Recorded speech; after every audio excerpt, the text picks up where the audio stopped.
Michael Angelo प्रसिद्ध मूर्तिकार और कलाकार थे। एक बार फ्लोरेंस शहर के मेयर माइकल एंजेलो की नई मूर्ति पर काम देखने आए। उन दिनों कला में रुचि लेने का फैशन था और मेयर साहब खुद को कला का पारखी समझते थे। काफ़ी देर तक माइकल एंजेलो का काम देखते रहे। फिर वो मूर्ति देखकर कहते हैं कि आपने बहुत अच्छा काम किया है, लेकिन इसकी नाक लंबी है। माइकल एंजेलो ने देखा कि नेताजी मूर्ति के बिल्कुल नीचे खड़े हैं, जहाँ से इनको नाक लंबी दिख रही है। उन्होंने कुछ नहीं कहा। वे मचान पर चढ़े और नाक पर काम करने लग गए। असल में माइकल एंजेलो छेनी हथौड़े से केवल आवाज़ कर रहे थे और पहले से जमी धूल उड़ा रहे थे। वे ये भी जानते थे कि अगर मेयर साहब को उनकी गलती बता दी गई तो भी उनको हमेशा अपने दिमाग में वो नाक लंबी दिखती रहेगी और मन में ये कष्ट रहेगा कि एक मूर्तिकार ने मेरी सलाह नहीं मानी। माइकल एंजेलो ये भी जानते थे कि कल को मिलने वाले काम में उनकी सिफारिश भी काम आ सकती है।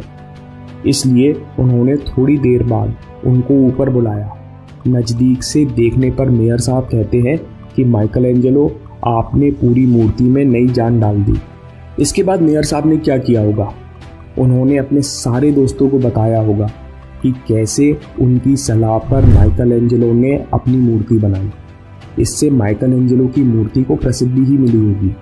दोस्तों, जब आप बहस नहीं करते तब आपके मुंह से कुछ गलत नहीं निकलता।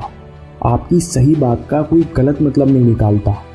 दूसरे के अहंकार को ठेस नहीं पहुंचती और आपके संबंध भी खराब नहीं होते, क्योंकि लोग एक बार को अपनी आंखों से सच्चाई तो देख सकते हैं, लेकिन दूसरे के मुंह से सुनना पसंद नहीं करते। तो आपको क्या करना चाहिए? हमेशा बहस से बचिए। अपनी शक्ति सार्थक जगह लगाइए। अगर बहस करने वाला सीनियर है तो चुपचाप उसकी बात मानकर काम कीजिए। अगर इसके साथ आपके पास समय हो तो उसे सही काम करके मदद कीजिए। आपका काम उसकी मदद दिखना चाहिए। अगर वो समझदार होगा तो वो आपको बिन बोले आपकी सही बात मान लेगा।